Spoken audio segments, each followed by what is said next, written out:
오징어 게임 시즌2로 2024년에 데미를 장식하더니 2025년에 나올 오리지널 라인업을 공개해 모두를 미치게 만든 넷플릭스. 어떤 작품들이 어떻게 나올지 바로 알아보시죠. 공부에만 매진하며 조용히 학교를 다니던 연시은. 어느 날 일진 녀석들이 그런 시은의 심기를 건드렸고, 성적 관리에 예민하던 시은은 아인슈타인을 빙의해 모자란 싸움 실력을 자신만의 계산법으로 커버하며 일진들을 참교육했죠. 바로 그때 흥분을 주체하지 못하는 시은을 누군가 말리게 되는데, 선은 넘지 마시고. 그건 바로 교내 싸움 서열 1위 전직 MMA 선출 수호였죠. 시은이 순간 이성을 잃어 자신을 말린 수호에게 달려들려던 찰나, 함께 구경하다가 이제서야 나타난 담임이 들어와 싸움을 중지하게 됩니다. 그렇게 수호와 시은은 안면을 트기 시작했고, 그 둘과 친해지고 싶던 국회의원의 아들 범석이 수호에게 위험에 처한 시은을 도와달라는 부탁을 하는 것을 계기로 이 셋은 친구가 되었죠. 하지만 그들 사이에서 소외감을 느낀 범석은 흑화하게 되고 돈을 주면서까지 사주폭행을 맡기며 점점 헤어나올 수 없는 악의 구렁텅이로 잠식하게 됩니다. 간단한 줄거리를 소개시켜드리려 약한 영웅을 다시 정주행하고 왔는데, 이 세 명의 케미와 미친 연기로 끝까지 긴장감을 놓을 수 없던 작품이라 아직 안 보신 분들은 꼭 보시길 바라고요. 웹툰을 원작으로 한 약한 영웅은 기존 웨이브에서 개봉되었었지만, 이번 약한 영웅 클래스2는 넷플릭스에서 개봉한다고 발표해 사람들을 미치게 만들었죠. 시즌1의 마지막 각종 사건 사고로 인해 벽산고에서 은장고로 전학을 가게 된 시은. 여기서부터 웹툰의 배경인 은장고가 나오는 것을 보면 시즌1은 원작인 웹툰의 프리퀄이라고 봐도 되겠네요. 전학을 간 첫날부터 최효만에게 시비가 걸린 시은. 효만과 시은의 일촉즉발 상황에서 시즌1이 끝나게 되는데, 조금만 더 보시면 쿠키 영상 같은 엔딩씬이 하나 있습니다. 이거 모르시는 분들 꽤 계시더라고요. 사진 속 연시은을 언급하는 두 명의 실루엣, 엔딩씬에서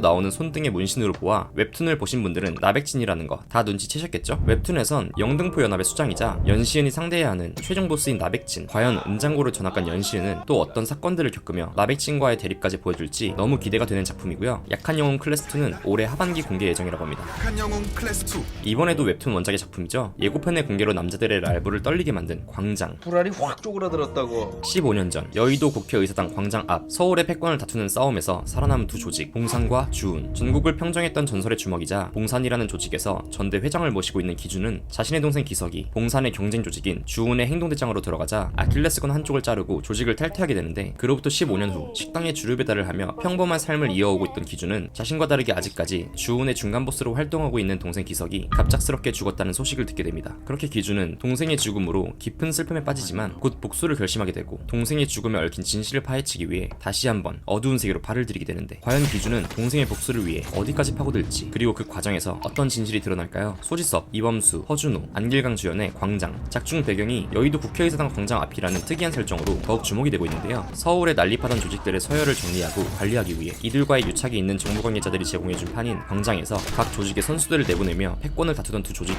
실사화가 확정된 넷플릭스에선 어떤 식으로 보여질지 기대가 됩니다.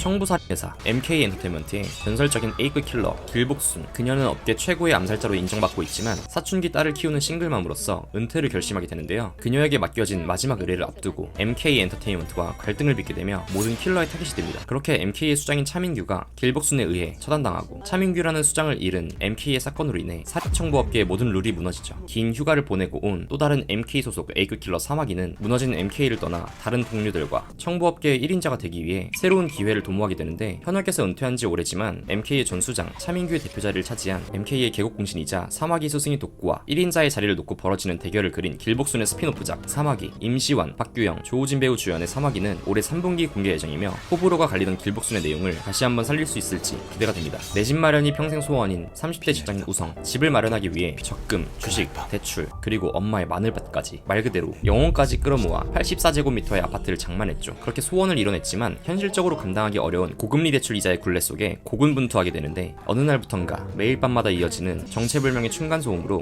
이웃들과 갈등을 겪게 되죠. 그렇게 이웃들과 함께 층간소음의 근원지를 찾아다니며 벌어지는 예측불허 스릴러이자 독특한 제목으로 이목을 집중하게 만든 84제곱미터. 84제곱미터는 국민평형으로 불리는 가장 대중적인 32평에 해당하는 면적인데요. 서울 평균 집값 12억, 영끌족과 층간소음, 그리고 대중적인 평수인 32평이라는 키워드로 대한민국 부동산의 현실과 공감을 이끌며 스릴러로 풀어낸 84제곱미터는 올해 3분기 공개 예정입니다. 대규모 아파트 단지가 공사 중인 지방의 한 도시, 목사인 민찬은 이곳에 교회를 개척하라는 사명을 받았죠. 하지만 신도수는 생각처럼 늘지 않았고, 그러던 어느 날 교회를 찾아온 한 남자. 민찬은 새로운 신자를 반겨주는데, 하지만 신자인 줄 알았던 그의 발목에 갈지가 보이죠. 그러던 어느 날 아내로부터 연락을 받은 민찬. 아들이 어린이집에서 실종되었다는 소식을 접하게 되는데, 어느 날 교회를 찾아온 남자가 자신의 아들을 유괴한 범인이라는 신의 계시를 받고 본인이 직접 범인을 단죄하려 하죠. 실종 사건을 맡게 된 형사 연희는 과거 끔찍한 범죄로 동생을 잃은 후 동생을 구하지 못한 죄책감에 때문에 트라우마에 시달리며 어느 날부턴가 여동생의 환영까지 보게 됩니다. 피폐해진 심리 상태에서도 여동생을 놓친 죄책감을 벗기 위해 필사적으로 범인을 쫓는 연희와 광기 어린 집념과 불안한 내면 속 범인을 찾던 중 예상치 못한 진실들을 마주치며 신의 계시를 맹목적으로 믿는 민찬, 두 사람의 엇갈린 믿음과 서로의 욕망을 쫓으며 인간 본연의 추악한 민낯이 드러나게 되는데, 부산행과 지옥을 만든 연상홍 감독의 웹툰을 원작으로 한 계시록은 올해 3월 공개 예정입니다. 1970년 3월 31일 도쿄에서 후쿠오카로 출발한 일본항공 351편 요도호. 평범한 국내선이었던 비행기 안에는 일본 극자 테러 조직 적군파가 타고 있었죠. 적군파의 납치범들은 승무원들과 승객 129명을 위협하며 비행기 방향을 바꾸게 되는데, 그들이 원한 정착지는 다름 아닌 북한. 일본 정부는 대한민국 정부와 공조해 승객들의 안전을 위한 기발한 전략을 세우게 되는데, 바로 대한민국의 영토인 김포국제공항을 북한 평양이라고 속이는 것이었죠. 김포공항에 착륙 직전 무전으로 신호를 보낸 기장, 여기는 제2일 351편. 하지만 응답이 없었고, 그러다 갑자기 들려온 목소리, 여기는 평양 진입 관제. 북한에 도착했다고 믿은 범인들은 환호했지만 목소리의 정체는 다름 아닌 대한민국 공군 관제사였죠. 당시 관세자는 완벽한 북한식 억양으로 범인들을 속였고, 한국 측은 북한 인민군 복장을 한 공수부대원을 배치하며 공항에는 태극기 대신 인공기를 걸어 범인들을 완벽하게 속이게 됩니다. 하지만 시간이 흐르며 뭔가 이상하다는 걸 깨달은 범인들, 결국 승객과 승무원을 인질로 잡고 진짜로 북한에 가게 되는데, 과연 적군파의 목표는 무엇이었고 그들의 목적대로 북한에 도착했을지. 1970년 요도호 사건의 실화를 바탕으로 한 하이제킹 스릴러 굿뉴스는 올해 4분기 공개 예정입니다. 평온한 일상 속 어느 날 원인을 알 수 없는 기록적인 폭우가 시작되죠. 누구나 단순한 장마일 것으로 생각했지만 비는 멈추지 않았고 하천과 댐이 무너져 내리며 도시 전체가 침수되기 시작합니다. 지구의 마지막 날이 된 듯 갑자기 덮친 대홍수. 물이 차오르는 아파트에서 평범한 일상을 살던 사람들은 하루아침에 모든 것을 잃게 되고 대피소는 포화 상태가 되어가는데, 과연 대홍수의 원인이 단순한 자연재해로 인한 것인지. 참신한 재난영화로 주목받은 더 테러 라이브를 연출한 김병호 감독의 신작 대홍수는 올해 4분기 공개 예정입니다. 그해 우리 눈으로 많은 사람들의 락스 요청을 무수히 받은 최우식 배우와 이나은 각본가의 새로운 작품 멜로무비. 영화에만 빠져 살던 고겸이 까칠한 성격의 영화감독 지망생 김무비에게 빠져들며 연애세포들이 미친듯이 진동하는 설렘을 보여주지만, 어느 날 갑작스럽게 둘은 이별하게 되고 시간이 지나 다시 만나게 되는데, 과연 이 둘은 어떻게 될까요? 2월 14일 공개된 멜로무비. 저는 개인적으로 박보영님 주연의 너의 결혼식을 몇 번이나 영화관에서 봤을 정도로 이런 장르를 너무 좋아하는데요. 저처럼 로맨스 장르도 좋아하시는 분들은 지금 넷플릭스에 공개됐으니 꼭 보시면 좋을 것 같습니다.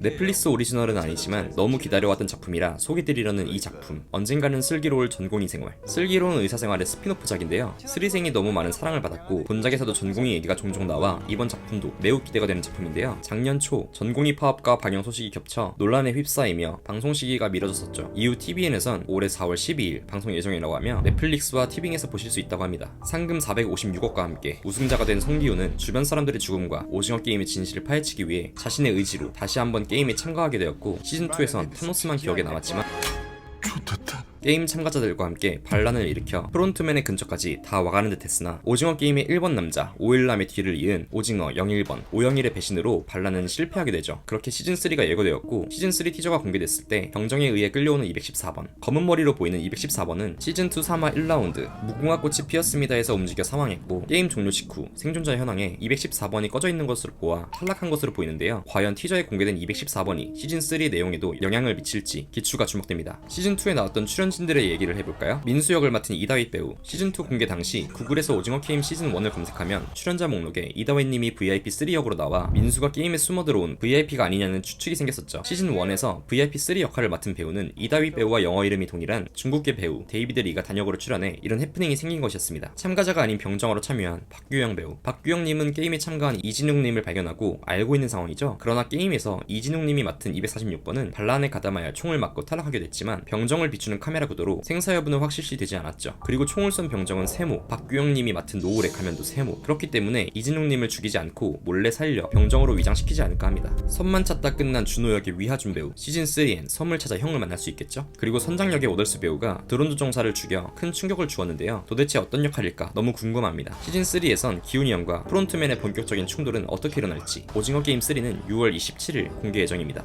오늘은 올해 넷플릭스에서 공개되는 작품들을 소개시켜드렸는데요. 여러분들은 어떤 작품이 가장 기대되시나요? 댓글로 남겨주시면 감사하겠습니다. 구독과 좋아요, 알람 설정까지 해주시면 사랑합니다. 지금까지 스묵독이었습니다. 감사합니다.